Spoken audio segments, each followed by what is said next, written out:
Rogue Aliens Escape by Kate Rudolph. Made with Spoken. Chapter 1. After 6 years, homesickness was little more than a dull throb for Andie Munster. She woke up every morning and could almost forget that she wasn't in a dingy apartment in Atlanta. It wasn't until she spotted the twin suns outside of her window that her new home, such as it was, intruded on her. As far as prisons went, the place wasn't that bad. The tiny apartment she slept in was bug-free, and her food processor always had enough to satisfy her. The job she'd been assigned when she'd arrived wasn't too taxing. All she did was supervise the short-range teleporter that transported goods from the ground to ships orbiting the planet. She wasn't even tempted to box herself up and try and escape that way. At least, not most days. The city of Ixilta hardly looked like it was run by a blood-soaked dictator, and except for when the guards showed up to collect her taxes or one of the supervisors dropped by and asked for a favor, Andie could pretend that she was just on an extended work study, that someday she'd be allowed to go home. After all, they didn't call her a slave. It didn't matter that pirates had kidnapped her and sold her and a lot of people to the Exxiltan Council. As soon as they'd removed the control collar from her neck, the representative had welcomed her and her fellow newcomers as citizens of Exxilta. They were free to make their lives in the city, and so long as they caused no trouble, there would be no reason for them to ever be punished. But they couldn't leave. That question had brought on the first beating, and Andie had been lucky that she only had to witness it. She didn't know what had happened to the young man who'd asked it, but after the guard laid him flat and kicked him until his blood stained the white tile floor, he'd been dragged away, and the representative had asked if anyone had other questions. They hadn't. And somehow, since then, 6 years had passed. At first, Andie had spent her days and nights dreaming of ways to escape, how to make it to the gates of the city and get past the guards there, how she could find a ship willing to take her back towards Earth, and how she could return triumphant, having suffered through an adventure and learned something from it. But she stumbled at every step. Getting towards the gate risked falling under the watch of the guards, and she didn't want to draw suspicion to herself. She didn't know the first thing about finding a ship to take her home, and she knew just how bad it could turn out if the ship's captain was untrustworthy or weak. And finally, there was no one back on Earth to witness her triumphant return. Her parents had long since passed. She had no siblings, no cousins, no aunts or uncles, and she'd kept everyone back at work at arm's length. No one back home was missing her, if they'd even realized that she was gone. So over the years, the need to escape had changed from a driving force to a weak pulse that occasionally pounded. And on the days where she felt the need to leave, she let herself stroll around town and witnessed what the guards did to those who seemed out of place. They rarely gave her any trouble nowadays, but their evil smiles sent a chill down her spine when she saw them catch sight of a new victim. She hated Exxilta, but now it was her home and there wasn't anything she could do about it. Andie got ready for work, donning a boring gray outfit and covering her head in a dark cap. Exxilta was made up of dozens of alien races, so no one looked at her twice for being human, but the drab clothes helped her blend in, showed everyone around her that she belonged. Not that Exxilta got much in the way of visitors. Still, the work outfit made it clear that she wasn't planning anything, and looking the part was the most important tool for survival that Andie had learned since arriving. She locked her apartment up behind her and took the elevator down the 30 stories to the ground floor. Outside was a riot of noise as street vendors hawked food, workers hustled towards their stations, and children shoved their way to school. It could have been any city on any planet, except for the castle that sat on a hill at one end of town and looked down on everyone, and the prison that sat at the other end, a silent promise that any transgression could get a person sent away behind thick walls, where the screams echoed through the city on especially quiet nights. Andie shivered and looked away. Work was only a few blocks down the street, and if she didn't check in on time, her boss might worry, or report her. She didn't want either of those things to happen. The day went by in a blur. Her co-workers and the robots they programmed for the especially heavy lifting came in and out of her station, placing their wares on the transporter. She stayed in constant contact with the receiving station in space above her, and when she was given the go, she pressed the big red button and sent the goods on their way. By dinner time, the shipments had slowed to a crawl, and Andie spent several minutes finishing up her reports before the skin on the back of her neck tingled, warning her that she wasn't alone. She looked up and practically jumped out of her chair. The man in the shipment room wasn't one of her co-workers. They hadn't received a new one in several weeks, and they had no need for more workers, not right now. But it wasn't her knowledge of the staff roster that let Andie know that this man was out of place.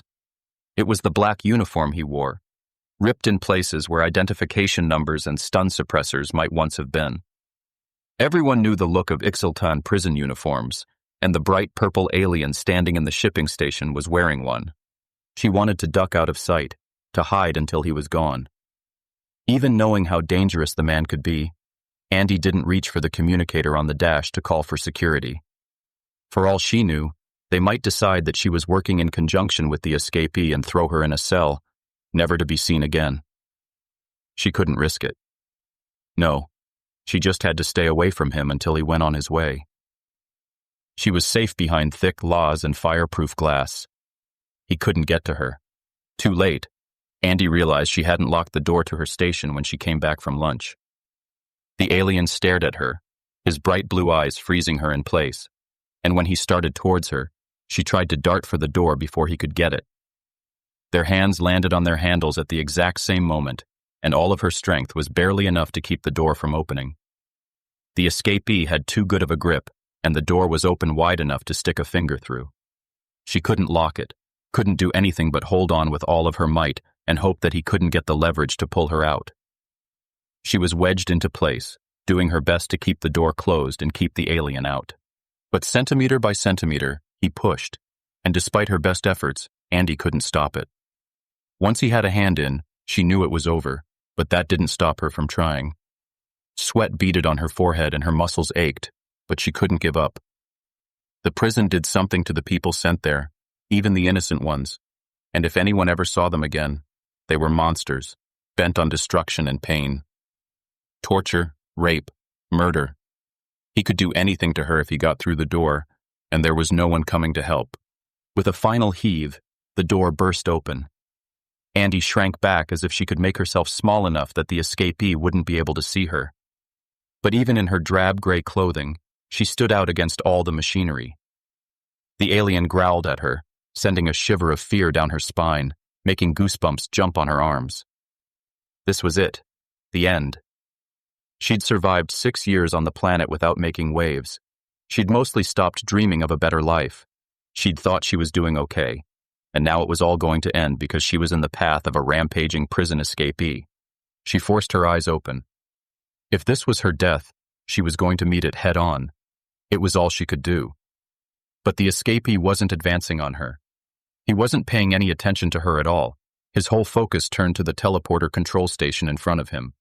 Andie eyed the gap beside the alien and wondered if she could make a run for it while he was distracted. There was less than a meter between him and the door. All he had to do was reach out an arm and he'd have her. But would he care when he seemed to be completely ignoring her existence? She didn't know. She swallowed hard and rolled on the balls of her feet, trying to psych herself into moving. But 6 years on the planet had dulled so many of her resistance instincts. She'd learned that on Exxilta, it was better to go along with whatever was commanded. Resistance only ended in suffering or death, often both. Still, she had a shot and this place hadn't completely defeated her. But before she could move, the alien held up a hand and pointed at her. Don't. Andie froze. And though it was insane, her first thought was that he had a pleasant voice, one that she'd love to hear under other circumstances. But power trembled in his fingers, and she was sure if she challenged him, he'd react. And while she might be able to outrun him, she definitely wouldn't win a fight. What do you want? She managed not to stutter most of the question out, but the words were barely loud enough to be heard over the teleporter's machinery. If she couldn't run, maybe she could make him go away. He didn't seem like he was going to start punching. He wanted something, so she had to give it to him before everything went wrong. The alien took a deep breath and kept staring at the control panel. How do you reprogram the coordinates? He asked. He should have sounded gruff, out of control, like some beast who'd been treated to the worst Xilta had to offer. Instead, he might have sounded more at home on a university campus or in a business meeting, and Andie's heart plummeted at his question. You can't, she told him, trying to keep her voice from shaking. It's a fixed machine. Only works from here to our facility in orbit. The escapee's hands curled into fists and she flinched, sure that now he was going to come at her. But he still wasn't looking at her. Where in orbit? He asked after a moment. She could put him on the transporter and lie to him, get him out of here and save herself. But the price for that was too heavy. It goes to a receptor outside of the space station. No life support, and it's not continuously monitored. You'd be dead really quick if you tried to get off the planet this way. But the alien didn't seem content to take no for an answer. Fix it, He commanded. I will give you the coordinates. Andie knew she should just lie to him, punch some buttons and tell him it was done. He'd been in prison, and from what she could see, he had the scars to prove he'd lived a hard life. Sending him to the other end of the transporter would be an act of self-defense. And maybe someone else could live with themselves if they did that. But not her. She couldn't cut someone down just to save herself, not like this. Maybe in the heat of battle, but not during a calm conversation. There isn't a way to reprogram it. Andie insisted. I'm just as trapped as you are.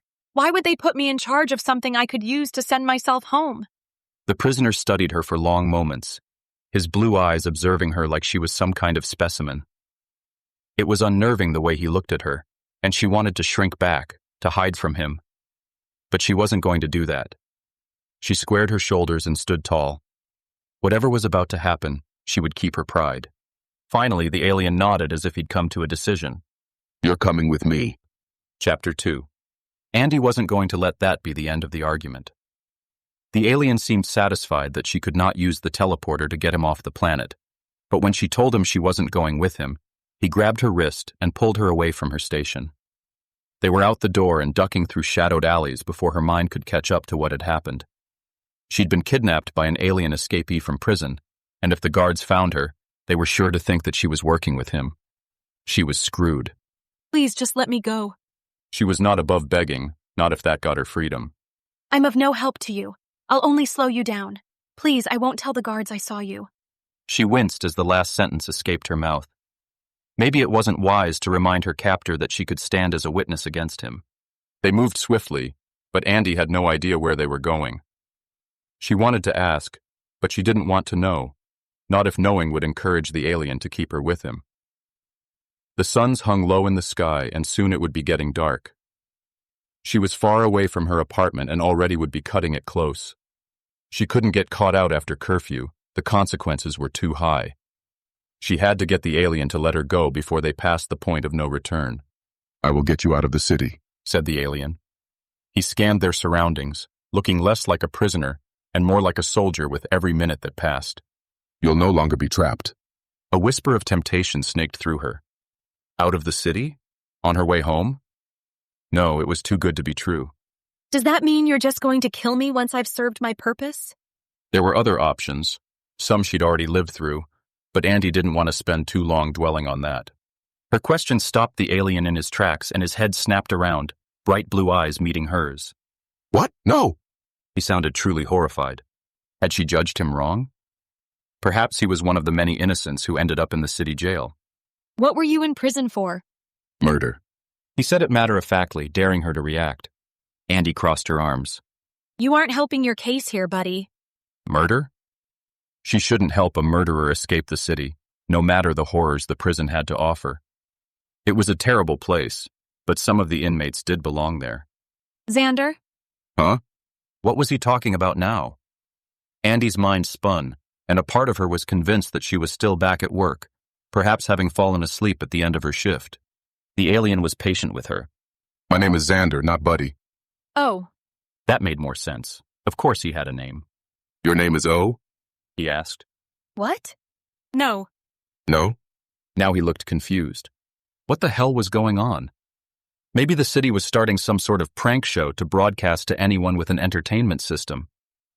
That would make more sense than being kidnapped by a murderous escaped prisoner named Xandr, who had eyes as blue as the summer sky. Andie tamped down that thought. She wasn't about to allow herself to admire her kidnapper's eyes, or his physique, or the sensual sound of his voice. Oh, crap. My name is Andie. She spoke mostly to override her own train of thought. Why do you need me anyway? The teleportation station was a good distance from the prison. If he had made it that far on his own, She had no idea why he would need someone like her to make it any further. She was just a normal person, someone living the life she was forced to live in the city. She had no special skills, and if she knew how to escape the city, she would have surely done it already. The guards will not question your presence, Xandr explained. There are a few things I need that would make walking through the city much simpler, things I could not procure without hurting someone. So a murderer cares about hurting people? Yeah, right. Why would she believe that? Then again, other than grabbing her wrist a little tightly and possibly leaving a few bruises, Xandr hadn't done anything to hurt her. Sure, he had intimidated her, had tried to force her to do the impossible to get them off the planet, but he had done nothing more than loom to get her on his side. What did that say about her? Was she so easily cowed? Or was she being led by those sky-blue eyes and the voice that made her shiver? God damn it. She could not afford to be attracted to a man who had kidnapped her. Even she couldn't be that stupid. Andie was so caught up in her own thoughts that she almost missed the flash of pain that flitted across Xandr's face. Some people need to be killed, Xandr said menacingly. but most should not be harmed. Could she believe that? There were a lot of monsters in the city, a lot of people that made it a terrible place to live. And if someone did away with them, maybe life wouldn't be so miserable. When Xandr moved next, Andie followed without needing to be dragged, her mind still working on everything that he'd said. Did she really think he'd get her out of the city's influence and one step closer to home? It sounded impossible, something she hadn't let herself dream about in years. She'd long since been resigned to living out the rest of her years here, keeping her head down and doing whatever it took to make it through another day. There were worse places to live and die. But with the prospect of escape on the horizon, for the first time in so long, Andie let herself dream. They stuck to the shadows, but not so tightly that they would call attention to themselves. It was difficult work to stay inconspicuous when everyone around them was trying to do the same. The guards of Exxilta had absolute authority, and no one would stop them if they wanted to do harm to anyone. Xandr sent her into a shop and had her buy a large tunic that he could throw over his old uniform. With that one garment, he no longer looked like a dangerous man who could tear the city apart, but rather just another normal citizen going about his daily life. He kept the hood of the tunic up to keep his face covered, but it was a chilly day, and the extra layer didn't seem out of place. They walked some more, and when Andie suggested that they stop for food, he sent her to the nearest stall, and she came back with 2 plates piled high with steaming goodness. They ate in silence, leaning against the side of a squat building, away from view of most of the street. Andie tried not to stare at the methodical way that Xandr devoured his food, but he held her mesmerized, and as she watched his throat work as he swallowed, she had to take a deep gulp of the drink she'd purchased. It did little to cool her off, but the motion was enough of a distraction for her to break her gaze. The shadows were long on the streets, and most of the pedestrians were gone, ensconced safely in their homes before the bell for the curfew rang. If we're caught out here after dark, our lives are forfeit, she warned her companion. Xandr was quiet for a minute while he finished his food and disposed of the containers. I know a place we can crash. She'd really hoped that they would make it out of the city before nightfall, but the city was huge, and that had never been reality, not while they were on foot. You're sure it's still safe? I was only on the inside for 2 months, he replied. Andie looked at him again, trying to reconcile that with the history she'd been concocting in her mind. Everything about Xandr looked hard, as if he'd been forged from stone then birthed in a crucible. If he had told her that he'd been behind bars for a decade, she would have easily believed it. 2 months? That strained credulity. But if he knew a safe place, she wouldn't turn her nose up at it. Andie stuck to her own part of the city, and even though they were only a few kilometers away, these streets felt like a foreign land. She didn't know the guard patrols or which shop proprietors were likely to report any perceived wrongdoing. And she certainly didn't know where it would be safe for a prison escapee and his accomplice to sleep for the night. She followed Xandr through the thickening shadows, her ears straining to hear the siren warning that the city was under curfew. It had to be late, but they were still safe for now. Xandr darted out of the alley and cursed before quickly retreating just as the warning siren sounded, alerting everyone that the curfew would begin in 15 minutes. The meanest of the guards would soon be out on patrol, those who reveled in the blood they could hope to spill on those unfortunate enough to be stuck outside when all vestiges of safety were pulled away. What? Andie hissed. Are we close? 15 minutes was no time at all. He pointed towards the mouth of the alley. New guard station. Was just under construction last time I was here. You want us to sleep in a guard station? She didn't know how she kept from yelling, but it was a close thing. This man had to be crazy. No, He assured her. but we're close. We just need to get around it without being seen. Oh, of course. That sounded incredibly easy with absolutely no risk to either of them. Andie kept the snark to herself, but it was a big ask to push off the wall and follow Xandr towards the other end of the alley. They came out to an even narrower path that ran between a tall fence and an even taller building. They hurried down it, both incredibly aware of just how little time they had until curfew was called. The pathway ended when the wall on one side met the building on the other, and Andie wanted to curse. She looked back and saw only darkness. They were so far in the shadows that the last vestiges of sunlight couldn't hope to find them. Come on. Xandr hurried her on, climbing up the wall like it was a ladder. Andie's mouth dropped open, and she simply watched him for several seconds. He moved like a cat, confident and graceful, using hand and footholds that were invisible to her eyes.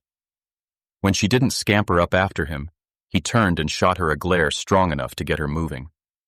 The first meter was easy enough, even if it was a harsh reminder of how much upper body strength she didn't have. By the time she was a third of the way up the wall, Xandr stood on top and watched her, waiting as the precious minutes ticked by. When she was in reach, he held a hand out for her, and Andie let him pull her up. She wobbled for a moment when she stood, but the wall was wide enough that they could walk easily, as long as she didn't pay attention to the fact that there was no railing, and a fall from this height would not only hurt a lot, but also call down the guards. From the top of the wall, it was clear that it ran along the building and then past the other side. They moved swiftly, Xandr's feet much surer than Andie's. She didn't know how far they had to go, and she was sure they stood out like sore thumbs. If even one guard glanced in their direction, they'd be sure to be caught. And then she tripped. She bit her tongue to keep from crying out, but she must have made a sound as she went to one knee and lost her footing, tumbling towards the side of the long wall. And then Xandr was there, gripping her wrist before she could fall over. His blue eyes flashed a warning, but he helped her back to her feet and slowed his pace. The alarm for the curfew blared just as Xandr came to a stop in front of another building that the wall butted up against. He pointed to a broken window and laced his fingers together to make a step for Andie to use. This time, she didn't let any doubt stop her. She stepped on Xandr's hands and let him launch her up, grabbing for the window and wincing at the hard bite of the sill against her tender fingers. She scrambled through the window into an abandoned apartment, and when Xandr joined her a moment later, she breathed easier. We're safe here? She whispered. Even though they were off the streets and out of direct reach of the guards, she couldn't convince herself that they were truly okay. Xandr nodded. For now, the water should work, and there might be some old food that's still good. Get cleaned up and try to rest. We leave at first light. Chapter 3.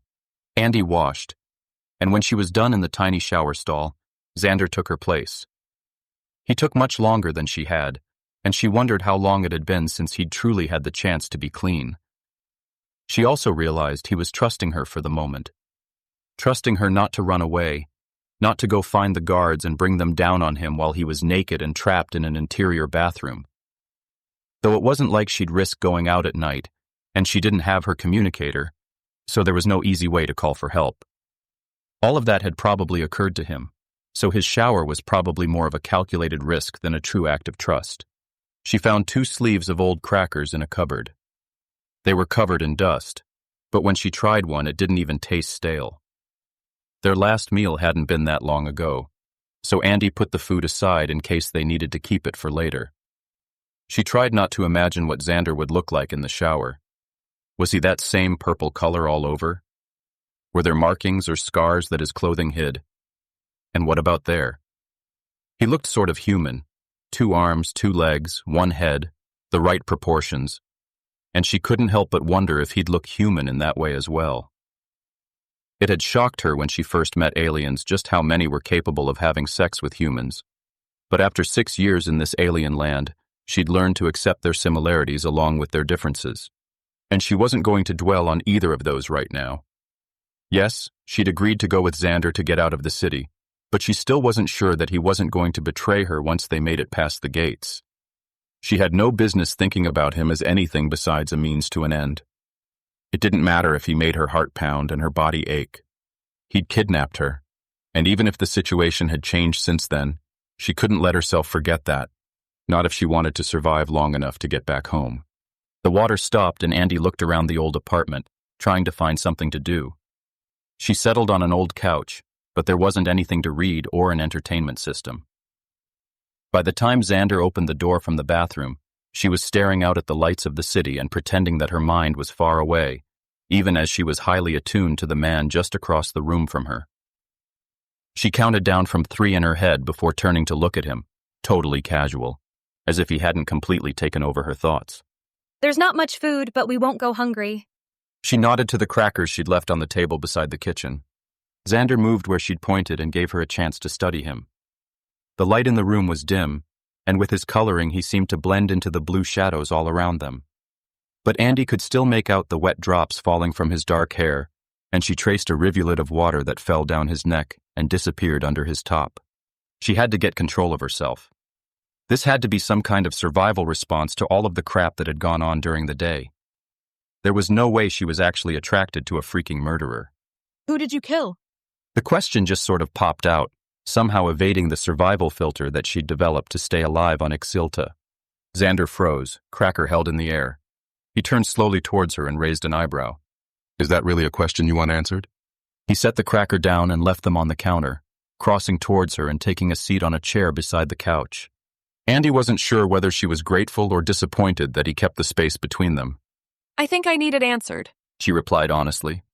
Xandr wouldn't look at her while he spoke. He was a member of my crew. We came here to do a job, had just picked him up when we needed the extra body. He clenched his hands and stared at a seam in the tile underfoot, as if it offered all of the answers to the universe. Andie wanted to ask what kind of job he'd come for, but she didn't want to derail this story. It was too important. He continued speaking. In my line of work, there are decent folks, and those who think committing one crime is the same as any other. Crime? She was torn between leaning in closer to hear more and rearing back to stay safely away from him. Outlaw. Xandr shrugged and offered a crooked smile to the crack in the floor. Thief. General doer of no good. But my crew has rules. All good ones do. And when anyone hires on, they know the score. Except I must have misjudged this guy. He was an Oscavian like me, and maybe that made me trust him a little too easily, even though I know just how bad my people can get. But I hired him on. He was my responsibility. And we did the job, liberated some items from the Central Museum, and got away without anyone the wiser. That was you? The theft from the museum had been the talk of the town a few months back. Precious jewels and several pieces of statuary had been taken in the middle of the day, leaving the security staff stumped. It was so successful that the powers that be hadn't even managed to pin the crime on a scapegoat. Xandr nodded, but there was no glow of pride, only the melancholy for how this story had to end. Anyway, we got to celebrating. Things got rowdy as they do. And then this guy decided that he wanted to take more than just some stuff. Talked about how we were so close to the slave markets that we could make some quick credits with hardly any trouble. He pulled a girl aside and said he wanted to keep her. Andie's hand flew to her mouth. She knew what it was like to be stolen by greedy aliens, and it made her sick to imagine Xandr, anyone, doing it. Xandr continued his story without pause, his tone even. I told him that we don't operate like that, gave him a chance to let her go, but he wouldn't. And when I told him he was off the crew, he told me that it wasn't my crew anymore, and that I could hand over the ship, or he'd go to the guards and tell them exactly how things went down. So I drew on him, laid him flat, and by the time the guards came around, he wasn't breathing anymore. All because he wanted to steal your ship? That wasn't a good reason for murder, even if the guy Xandr killed sounded like a piece of crap. No, Xandr insisted. I can always get another ship. Doubt I'll be in charge anymore once we get out of here. But it was my responsibility to protect the crew from that scum. And that girl. I don't deal in people, and if I'd let him go, he would have found another ship, another crew happy to sell flesh. I can't fix the whole galaxy, But ending one slaver before he began was the least I could do. When he put it like that, maybe it was a bit more acceptable. Andie tried to imagine it. There were some pretty terrible people living in Ixilta, people she had to deal with every day. And she'd done her best to ignore them, to put aside the evil they did, all in the hopes that she would remain safe, remain out of their grasps. She'd been frightened of the prospect of prison, or of the worst things that could be done to her. And she'd let herself believe that since she wasn't out there perpetuating violence and evil, that she wasn't responsible for all of it. Maybe that was wrong. Maybe Xandr had the right of it.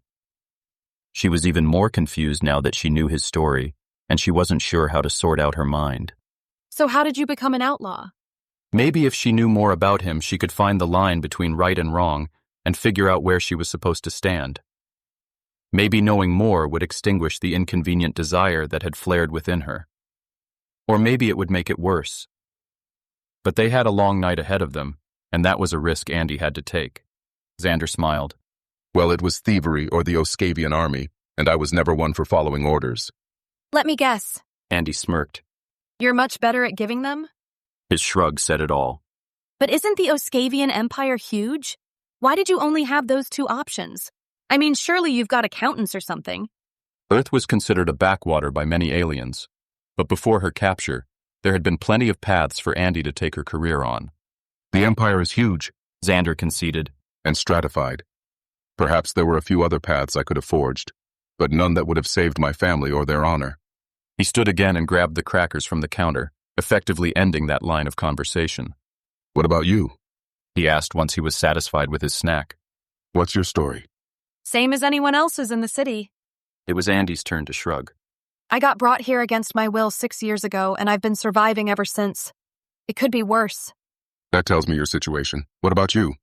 He studied her with an intensity that made her squirm. There's nothing to tell. Ixilta does its best to stamp out all of our individuality. Whatever I was before, it's gone now. That's not true. Xandr moved from his chair to the couch, and his heat was almost too much to bear. If the city had really beaten you down, you would not be here with me. That reminder was a bucket of ice on her thoughts. It's not like you actually gave me a choice. She stood. It's getting late. I'm going to sleep while I can. Wake me when it's time to go.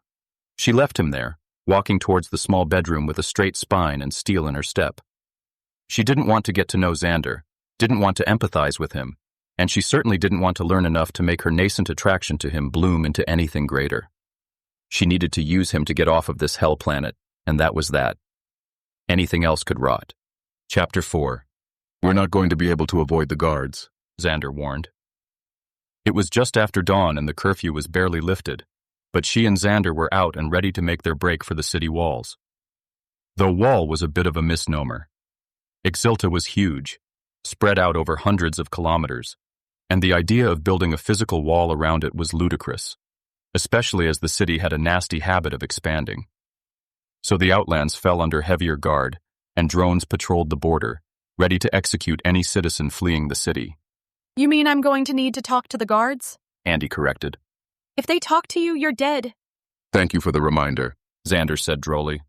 She'd barely slept the night before, and it appeared that Xandr was in the same position. They'd both emerged from their beds with heavy eyes and sour moods. It only got worse as they approached the edges of the city. Laying down had given Andie time to think about what she was doing, and the more time she spent out of Xandr's company, the more certain she grew that this was a terrible idea. Her life in the city was okay. Not great, but not awful. There was no one waiting for her back on Earth, and most of her needs were seen to here. If she left, what would happen? More slavers could take her, and if they did, she wasn't likely to end up on a place like Exxilta. She'd been as lucky as she could be the first time, and luck like that didn't strike twice. And maybe Xandr had been lying about his aversion to slavery. She had no reason to trust him. He could just be waiting for the right moment to sell her, or sell her out. If he needed leverage at the border, she might do. If she'd woken up before him, Andie might have run away, might have tried to make it home and escape Xandr's grasp. Every step away from the center of the city only added to her fear, and she was certain she wasn't going to make it out of this alive. She didn't know what had fouled Xandr's mood, and she wasn't about to ask. They were close to the end of their journey together, and though Andie regretted starting on it in the first place, she was determined to see it through. Andie had never been this far out before, and it wasn't what she'd expected. It was so normal. The buildings weren't as tall, and it was a little less crowded than the city center, but otherwise she spotted people going about their days, eyes carefully averted from the guards. The citizens out here still smiled, they still yelled at their children, and the kids laughed and joked just as much as they did where she lived. Everyone seemed to ignore the border that was just out of sight, the illusion of freedom that must have haunted their dreams. She wondered if she would have grown so complacent if she'd been assigned quarters this far out. Maybe she wouldn't have let herself forget what home was like if things had gone differently. So what's the plan? Andie asked as they made it to one of the quieter streets.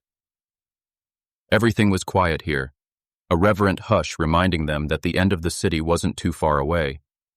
They only needed to make it a little longer, and they'd be there, be free. But they weren't out of it yet, and though Andie could make out the vast, rippling plain beyond the city border, she didn't fool herself into believing they could simply walk there. Every piece of land here was under constant surveillance, and as soon as they got close to the border, guards would close in on them. My people should be waiting for me. We have a rendezvous point about 3 kilometers out. That seems awfully close. The plains around the city were as flat as could be.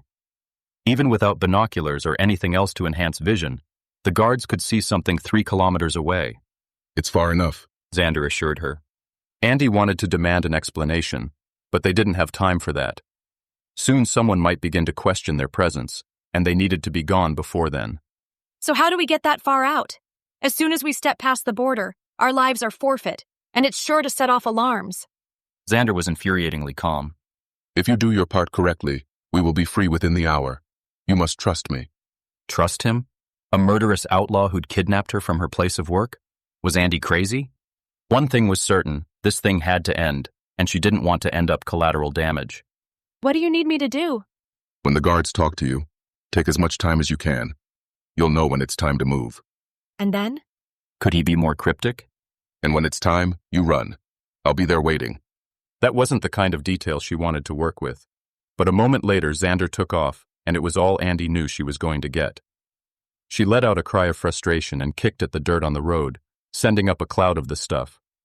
It would serve Xandr right if she sold him out at this point, if she told the guards exactly what she knew and prayed for leniency. She trudged back to the main road with that thought in her mind, and when harsh fingers gripped her arm, she was ready to give Xandr a piece of her mind. But the dark blue uniform and the green skin of the man who held her told her that things had just gone from bad to worse. An Ixiltan guard, wonderful. Come with me, he commanded, pulling her along towards the shade between 2 buildings, where another green-skinned guard waited for him. Andie tried not to show her fear. 2 guards cornering her in an alleyway was not how she'd planned to leave this world, and the violent glints in their eyes told her that this wasn't going to end well for her. Why had she ever gone along with Xandr's plan? This close to the city border, home had never felt further away. Who was that you were talking to earlier? The guard who'd grabbed her asked, shoving her against the wall and thankfully letting go of her.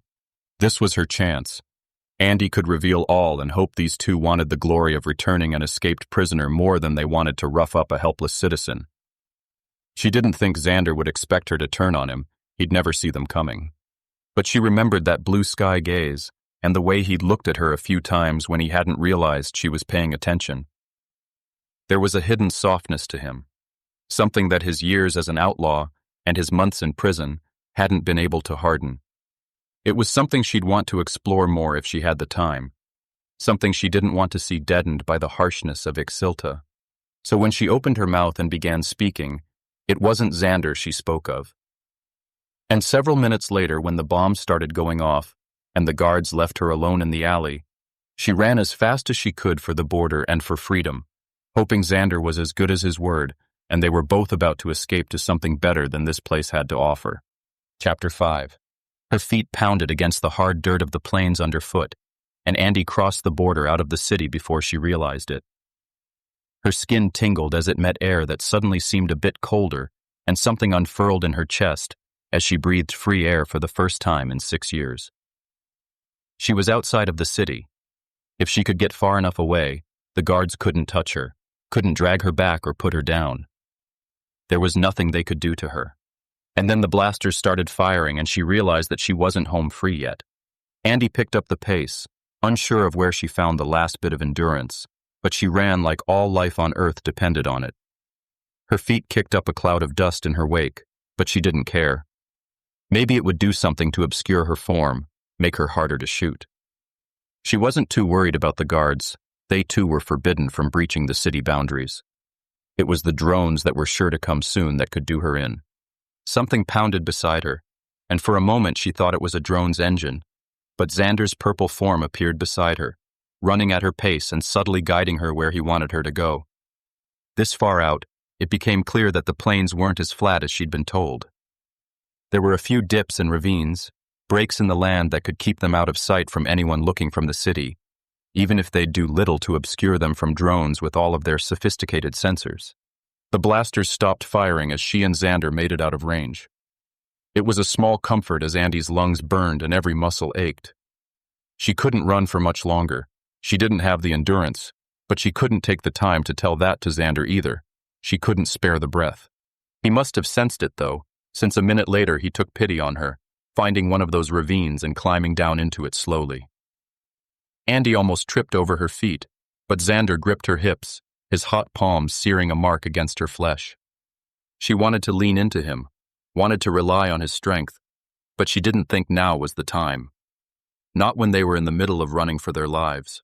The drones are going to be coming at any minute. She felt the need to point out as they hunkered down in the ravine. It came out in harsh gasps as she tried to catch her breath. I'm not worried about those, Xandr said, dismissing them with barely a thought. So you're just going to sit here until your ship comes for you? How are they even going to find you? And why was she still waiting there with him? Andie didn't say that last part out loud, but now that she realized it, their deal was over. She was outside of the city, free of its influence, and she could find her own way home. She didn't know what else there was on the planet, but she was going to have to learn quick. We're going to sit here, Xandr corrected. unless you want to die in this desert. You got me out of the city. The least I can do is get you to a space station where you can catch a shuttle heading back home. Or... He popped his head up over the top of the ravine and sank back down, letting the thought trail off. Or what? He wanted to take her with him? Was this a trick? She'd be completely at his mercy on his ship, but it wasn't like she was in much of a position to argue. Xandr looked over at her and offered a cocky grin. Or you can join up with us. The company's a bit uncivilized, but the money's good. He stared at her so intently, not saying something that Andie's skin prickled.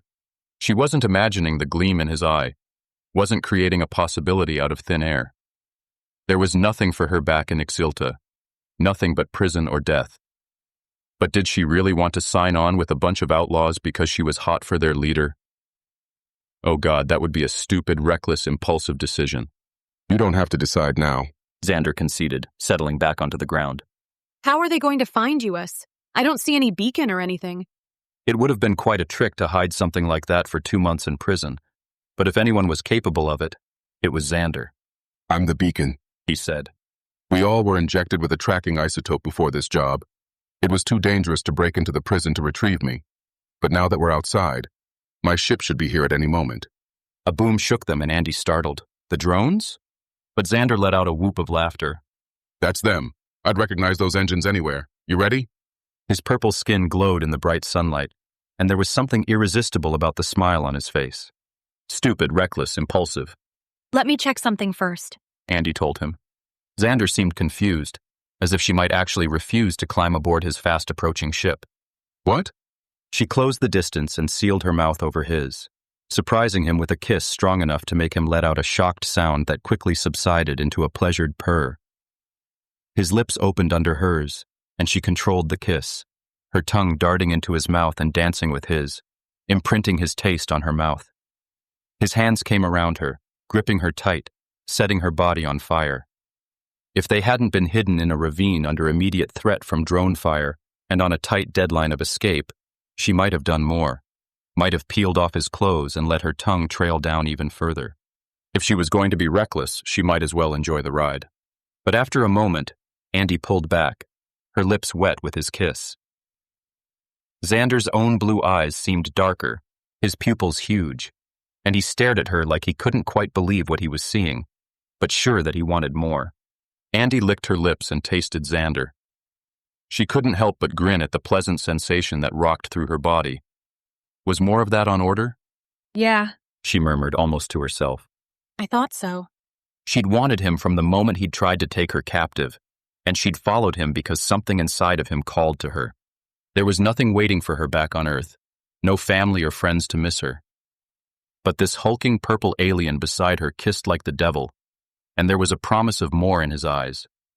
If only she had a little faith that something between them, her a simple human and him an Oscavian outlaw, could blossom into a relationship fit for the galaxy. She'd need to have faith and strength and no fear whatsoever. His ship cast them in shadow as it grew closer, descending rapidly to avoid any fire from the nearby city. The bay door was already opening before it stopped moving, and Xandr had sprung up onto his feet in anticipation of their final run. He held out a hand to her. Are you ready? Andie put her hand in his. Hell yeah. Let's see where this thing takes us. Us? His hand tightened around hers. You think I'm going to let this thing end after a kiss like that? Andie wanted to laugh, her adrenaline surging with the danger on the horizon, mixing with the constant lust she felt around Xandr. You're going to love it, he promised. And you. Eventually. It was a hell of a thought, one that should have scared her. But Andie was grabbing her destiny by the horns and taking control of her life for once. She wasn't going to run away in fear, not when it was finally time to start living.